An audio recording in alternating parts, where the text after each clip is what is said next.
Ah, welcome back. But know this, what lies ahead is not a tale of glory won with ease. This is no clash of swords beneath banners or heroes atop white steeds. Number this is blood, bone, a reckoning where iron failed and hands bled. The first labor, the first descent. And it begins not with the beast, but with the silence that comes before it. He walked not as a prince nor a god, not even as a man forgiven. He walked because the gods demanded it, because madness had burned away what peace he once knew. The oracle had spoken. And so he followed her words to a cursed land, a place the maps forgot, where no song dared name what hunted there. The people of Nemea did not speak of the lion, not as hunters speak of prey, nor as soldiers speak of foes. They spoke of it the way one speaks of an approaching storm in the dead of night, with lowered voices and eyes fixed on the ground, as if the very air might betray them. They said it had come from the loins of Typhon himself, father of monsters, whose breath once blackened the sky. Others whispered it was Hera's doing, that she had shaped it in some forsaken womb, a curse wrought in flesh and fang, to humble Zeus's son. It was no mere predator. Its hide turned aside all spear and sword, as if the bronze itself feared to cut it. Its roar did not merely frighten, it reached into the marrow and loosened the courage from one's bones. And it killed not to eat, but to silence. Men vanished from their fields. Shepherds vanished from their flocks. Children from their games. No body left to mourn, no grave to mark the loss. The beast haunted the ridgelines by day and the ravines by night. Travelers told of amber eyes glowing from the dark, watching, unblinking, long before it struck. In the winter, its paw prints were found in snow that had not yet melted, evidence of its passing days after it had moved on, as if time itself lagged behind it in fear. Those who had seen it and lived did not boast. They did not even pray. They simply drank until sleep claimed them, desperate to forget. And here, dear listener, is where I will put the question to you. What would you do? Turn away, knowing your strength could serve elsewhere, or step forward into the jaws of a curse, knowing the gods themselves may have set it there.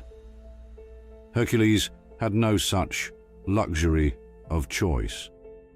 Fate had fixed its gaze upon him, and when fate stares, one doesn't merely look away. He tracked the creature to a cave mouth veiled in vines and silence. No wind stirred here. No bird song dared intrude.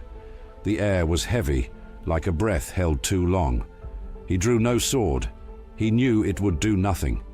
Instead, he stepped into the dark with only his hands and the weight of all that he had lost. The lion did not hesitate. Its muscles rippled like coiled ropes as it lunged, jaws yawning wide enough to swallow a man's head whole. The ground shook beneath its landing. Hercules met the charge head on. There was no thought of retreat, only the meeting of force with greater force. They crashed together in a sound not unlike a landslide tearing through stone. The beast's weight drove Hercules back, its claws raking deep gouges into the rock beside his head. He caught its jaws in both hands, tendons straining, the sour heat of its breath rolling over him.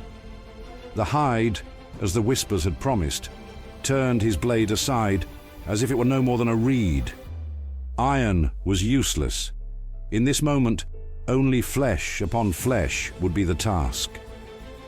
The cave became a storm of motion, shadows twisting, dust rising, grunts and roars colliding in the close dark. The lion struck with a cunning born of something more than instinct. Its body shifted in ways that betrayed thought, as if it knew it was not battling a mere man, but an adversary worth its full malice.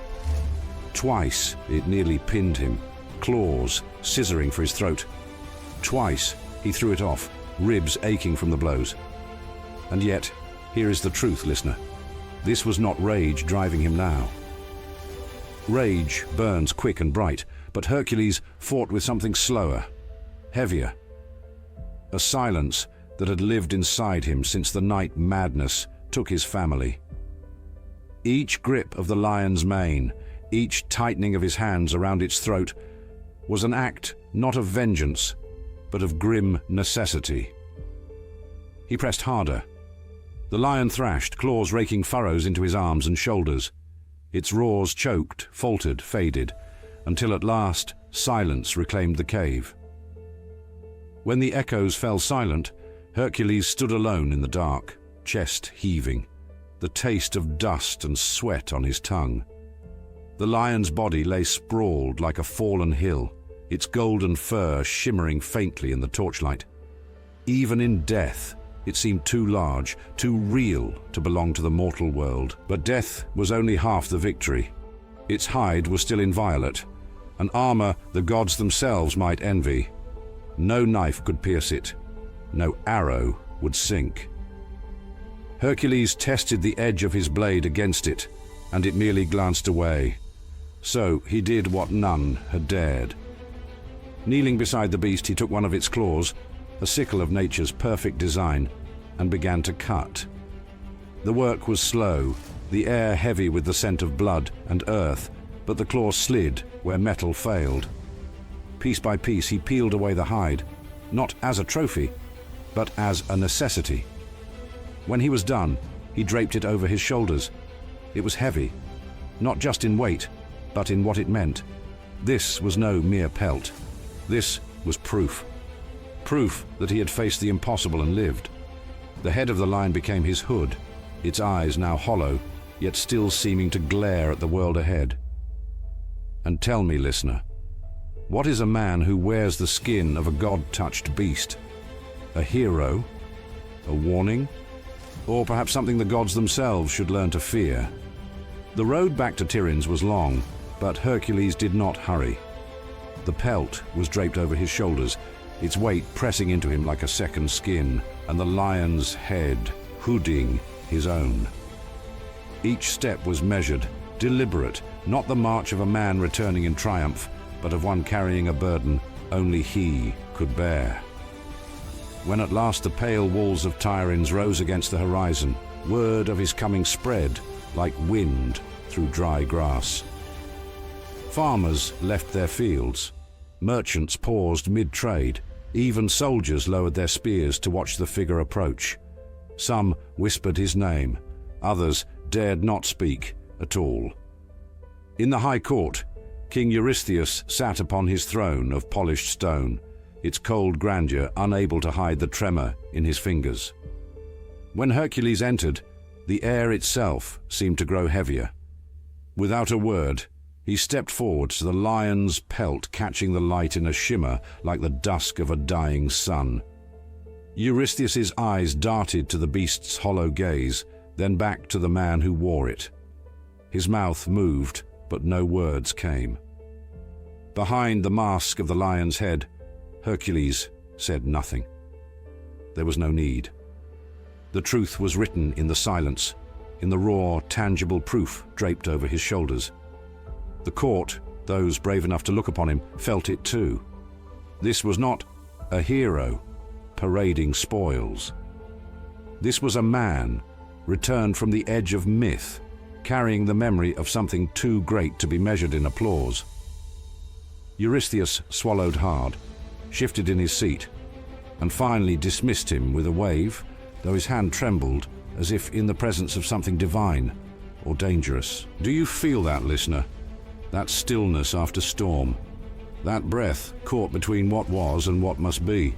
That was his first trial, and though his hands bore no chains, make no mistake, he was bound.